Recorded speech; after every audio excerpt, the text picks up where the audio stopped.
10월 25일 수요일 증시 브리핑을 요 아래 1번부터 6번까지 단계에 따라 이렇게 말씀드리도록 하겠습니다. 자, 일단 오늘 코스피가 0.85% 하락, 코스닥은 무려 또다시 1.79% 이렇게 하락 마감을 하였습니다. 오늘 시장에 영향을 미칠 만한 내용을 보게 되면은 이 전일 뉴욕 증시가 이런 기업 실적 호조와 그리고 국채금리 진정 등에 이렇게 상승 마감했지만은 국내 증시는 코스피, 코스닥 모두 외국인과 기관의 양매도로 큰 폭의 하락 마감을 하였습니다. 아울러 미국의 포드가 지난주 주력 전기차 F150 라이트닝 생산을 일시적으로 축소한다고 밝힌 데 이어서 GM도 향후 전기차 생산 목표를 낮춘다는 소식이 전해지면서 국내 증시도 2차 전지 전기차 업황에 대한 이런 우려가 제기되면서 관련 섹터 종목들 급락으로 증시 낙폭이 확대되는 그러한 모습을 보여줬습니다. 일단 우리 코스피, 코스닥 이렇게 보기 전에 시장의 매매 동향을 먼저 체크해 보면 코스피에서 외국인 3,400억 순매도, 그렇죠. 기관도 630억 순매도를 하면서 양매도가 나오면서 코스피 지수를 끌어내렸고, 코스피에서는 개인들이 지금 연 5일째 개인들만 이렇게 순매수하는 이 수급적으로 이 메이저들의 매도하는 물량을 개인들이 하락할 때 받아내는 그러한 모습을 보여주고 있습니다. 그다지 좋은 수급적인 모습은 아니죠. 그리고 코스닥 같은 경우도 외국인이 1200억, 그리고 기관도 400억 순매도하면서 어제 반대 매매가 좀 나왔던 개인들의 물량, 그런데 오늘은 다시 코스닥 지수가 급락이 나오다 보니까 개인들의 매수세가 이렇게 나오는 모습을 보여줬습니다. 일단 수급적으로 코스피든 코스닥이든 외국인과 기관의 양매도로 인해서 국내 증시 하락을 만드는 모습을 보여줬습니다. 자, 일단 코스피 코스닥 보기 전에 나스닥 일봉 차트에서 참 중요한 위치인 것 같습니다. 무슨 말이냐면은 이 나스닥 일봉 차트도 보게 되면은 이 고점이 계속 낮아지고 있죠. 그렇죠. 일단 좋지 않은 그런 추세의 모습인데, 다만 저점을 이렇게 하단 밴드, 요 밴드를 지켜주는 모습이 올해 5월부터 이렇게 밴드를 지켜주는 모습이 나와줬습니다. 그래서 밴드를 지키고 반등이 나오고, 또 밴드 하단을 지키고 반등이 나오고, 또다시 최근에도 밴드 하단을 일시적으로 이탈했지만 다시 반등하는, 어제 반등하는 모습이 나와줬습니다.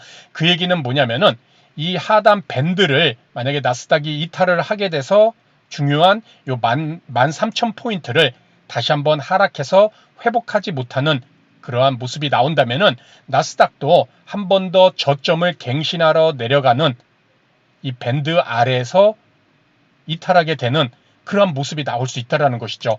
그렇죠? 이런 식으로. 이렇게 됐을 때 이 밴드는 지지의 역할을 해줬던 밴드 하단이 이젠 올라갔을 때 저항이 돼서 머리를 맞고 밀리는 그러한 모습이 나올 수가 있다는 것입니다. 그래서 오늘 나스닥 지수가 이 밴드 하단 13,000포인트를 지지하는지를 우리가 매우 중요하게 체크를 해줄 필요가 있을 것 같습니다. 지금 오후 5시 59분인데 이 나스닥 선물지수가 마이너스 0.57%, S&P도 0.33%, 일단 이렇게 선물지수가 하락하는 시간의 모습을 단일가 보여주고 매매가 있습니다. 종료되었습니다. 오늘 뉴욕 증시 정규 시장에서 이렇게 선물지수의 하락이 뉴욕 정규 시장에 반영이 되면서 하락하는 모습이 나온다면은 나스닥은 이 밴드 하단을 지켜주는지를 꼭 체크를 해줄 필요가 있을 것 같습니다. 아울러 우리 코스피로 넘어와서 어제 저점을 찍고 캔들 모습을, 단기 바닥형 캔들을 만들었지만은 오늘 0.85% 코스피는 하락했습니다. 그래서 항상 말씀드리지만 우리가 이제는 이평선상 요 5일 이평선을 안착하는지, 그렇죠. 5일 이평선을 돌파하고 2, 3일 정도 버텨줘야 우하향하는 이 빨간 5일 이평선을 횡보로 돌리는 이런 모습이죠. 그렇죠. 이것이 1차적으로 나타나야 될 것입니다. 지금도 그런 모습이 1차적으로 나타나더라도 이또 우하향하는 파란 21이평선도 또 저항이잖아요. 그렇죠. 그만큼 주가가 계속해서 하락하는 모습이 나오다 보니까는 주요 중장기, 단기, 중기 이평선들이 우하향을 그리면서 상승하더라도 저항이 되는 그러한 모습이 나타날 수 있기 때문에 1차적으로는 5일 이평선 회복, 조금 더 봤을 때는 21이평선 회복, 그래서 바닥을 다지는 그런 저점을 만들 때까지는 하락이 끝났다고 단기적으로 너무 성급하게 생각을 해서는 안 될 것으로 보입니다. 그래서 코스피 차트를 봤을 때 계속적으로 보수적인 관점을 갖는 것이 중요할 것 같고, 우리 코스닥도 마찬가지죠. 그렇죠. 5일 이평선을 어제 종가상으로 회복했지만 안착하고 유지를 2, 3일 정도 시켜주지 못하고 오늘 다시금 하락하는 모습이 나왔습니다. 그래서 코스닥 같은 경우도 5일 이평선 지지 여부를, 그리고 안착 여부를 1차적으로 체크를 해줘야 될 것, 그런 일봉 차트에 안 좋은 그런 모습이 나타나고 있습니다. 그래서 코스피와 코스닥 양대 시장 모두 어떤 저점을 만들고 아직 반등하는, 바닥을 다질 수 있는 저점이 만들어지지 않았기 때문에 계속적으로 조심스럽게 시장과 종목을 볼 필요가 있을 것 같습니다. 자, 아울러 금일 상승 섹터 업종을 보게 되면은 이 미중 갈등 완화 기대감, 그와 함께 중국의 경기 부양 기대감, 이 광군제 기대감 등의 이 화장품, 면세점, 여행, 항공주, 어제에 이어서 이제 중국 소비 관련주들이 강세의 모습을 보였습니다. 아울러 석유화학, 해운, 철강 등 이 경기 민감 테마도 이제는 섹터도 상승을 하였고, 또 정부가 카타르와 스마트팜 협력 확대 소식, 또 내년 견조한 업황 전망 등의 이런 음식료종, 농업, 비료 테마들, 이러한 섹터가 상승을 하였습니다. 또 국내 럼피 스킨병, 이런 확산세 지속 등의 백신 사료 6개, 이런 섹터가 상승하였고, 중국서 이 마이코 플라스마 폐렴 유행 소식에 국내 확산 우려 등의 이런 제약, 마스크, 이런 섹터가 상승을 하였습니다. 아울러 양자 내성암호 기술 적용한 산업용 유심 상용화, 또 정부의 양자 전략이 양자 조정위 이런 설치 소식 등의 양자암호 테마도, 섹터도 강세의 흐름을 보였습니다. 자, 이런 섹터적인 부분이 좀 강한 모습을 보여줬고, 금일 급등 종목과 재료를 보게 되면 이 국제약품이 중국서 마이코플라스마 폐렴 유행 소식, 국내 확산 우려 등의 이렇게 국제약품이 상한가를 만들었습니다. 또 우듬지팜도 정부가 카타르와 이런 스마트팜 협력 확대 소식, 또 내년 견조한 업황 소식 등의 이런 섹터 속에서 우둔지팜도 상한가를 만들었고, 한싹은 이 정부가 클라우드 네이티브 중심 공공부분 정보자원 클라우드 전환 계획 논의 소식과 MS의 클라우드 부분 호실적 등의 이런 보안주, 이런 상승 속에서 한싹도 상한가를 이렇게 만들었습니다.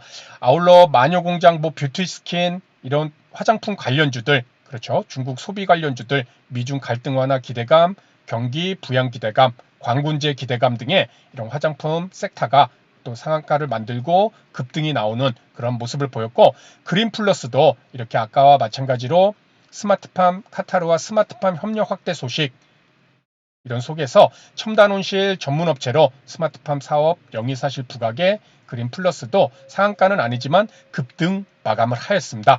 그래서 이렇게 급등한 종목들과 재료를 또 살펴봤고, 기관 외국인 수급 종목들 이렇게 살펴보게 되면은 역시나 우리가 오늘 강했던 섹터적인 부분을 체크를 해봤듯이 이렇게 기관 쪽에서는 화장품 관련주인 이런 아모레 퍼시픽, 그렇죠. 그리고 경기 민감주, 중국과 관련된 경기 민감주인 롯데케미칼, 그리고 삼성 바이오로직스, 제약바이오, 그리고 중국 면세점하고 연계가 되는 호텔신라, 뭐 아모레지 화장품, 그렇죠. 그리고 경기 민감주, 이런 식으로 기관들은 우리가 아까 상승 섹터에서 봤던 그러한 종목들을, 대표 대형 종목들을 이렇게 순매수하는 그러한 모습을 보였습니다. 다만 매도한 종목을 보면 역시나 2차 전지주들이죠. 그렇죠. 오늘 시장의 하락을 낙폭을 키웠던 LG에너지솔루션, 포스코퓨처엠, 포스코홀딩스, SK이노베이션, 그렇죠. 어제 외국인들이 다 매도했던 종목들, 먼저 그렇죠. LG화학, 삼성 SDI, 그래서 기관들도 2차 전지 이런 섹터에 속한 종목들을 순매도하는 그러한 모습을 보여줬고, 이 외국인들의 순매수 상위 종목을 보면은 SK 하이닉스, 그리고 뭐 LG전자는 좀 특수하죠. 그렇죠. 이렇게 양매수가 기관과 외국인의 이런 양매수가 좀 들어온 종목이 이 LG전자인데, 저도 여기 지금 보유 종목 보면 LG전자를 좀 홀딩을 하고 있습니다. 그리고 유한양행도 어제 이어서 또 순매수, 또 네이버, 삼성전자 우, LG생활건강 이런 식으로 외국인들의 순매수 상위 종목이고, 순매도는 역시나 2차전지 관련주들 LG에너솔루션, 삼성 SDI, 포스코퓨처엠, LG화학 이렇다 보니 이런 2차전지주들이 외국인과 기관의 양매도로 시장의 하락을 이끄는 그러한 수급적인 특징 부분이 오늘 있었던 그런 하루였습니다. 그래서 항상 시장을 이끄는 이 메이저인 외국인과 기관의 수급은 항상 체크를 꼭 해줄 필요가 있을 것 같고, 그렇다면 내일 10월 26일 이렇게 목요일 주요 일정을 보게 되면은 재팬 모빌리티 쇼, 이 현대모비스가 이번 모빌리티 쇼에 참가해서 전동화 램프, 차량 인포테인먼트 시스템 이런 전략 제품을 전시할 계획입니다.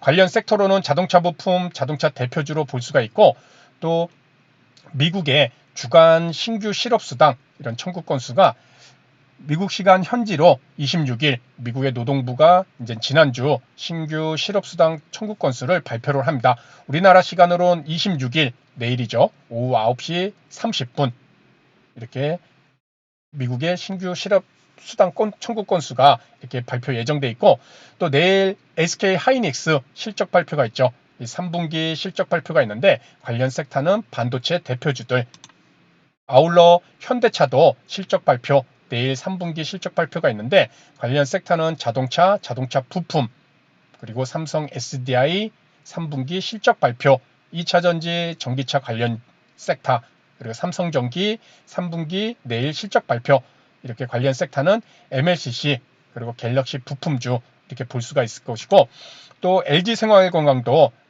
내일 3분기 실적을 발표합니다. 관련 섹터로는 화장품, 그리고 미국의 대형 기업들 중 실적 발표하는 것은 머크의 실적 발표, 현지 시간으로 26일 글로벌 제약 헬스케어 솔루션 업체 머크가 3분기 실적을 발표합니다. 우리나라 시간으로 내일 오후 10시에, 그래서 관련 섹터는 제약업체, 헬스케어 이런 쪽으로 볼 수가 있을 것입니다. 또한 미국의 포드도 3분기 실적 발표를 하죠. 현지 시간 26일인데 이렇게 우리나라 시간으로는 내일 지나고, 그렇죠, 27일 오전 새벽 6시에, 그래서 섹터로는 자동차 대표주와 자동차 부품 관련주 이런 식으로 좀 주요 일정까지 이렇게 요약을 해봤습니다. 일단 국내 시장이 처음에 말씀드렸듯이, 우리 차트를 말씀드렸듯이 아직은 어떠한 저점을 확인하는 그러한 모습은 나타나지 않고 있습니다. 그것의 첫 번째는 이 5일 이평선, 이것을 항상 안착을 하고 상승으로 돌리는지, 그리고 저점을 확실하게 바닥을 다지는 1차적인 바닥 다짐 현상이 나타나는지, 거기에 초점을 둬야 될 것이고, 만약 그렇지 않은 상황에서 반등이 나오더라도 그것은 어디까지나 낙폭 과대에 따른 기술적 반등으로 이렇게 보시면서 대응을 해주시는 것이 좋을 것 같습니다. 내 계좌를 지키는 것이 다음에 주가가 좋은 흐름이 나왔을 때 수익을 높일 수 있는 그런 자금을 지키는 매우 중요한 그런 방법이라 생각됩니다. 그래서 오늘 내용은 여기서 마치도록 하고요. 다음 시간에 더 좋은 내용으로 인사를 드리도록 하겠습니다. 감사합니다.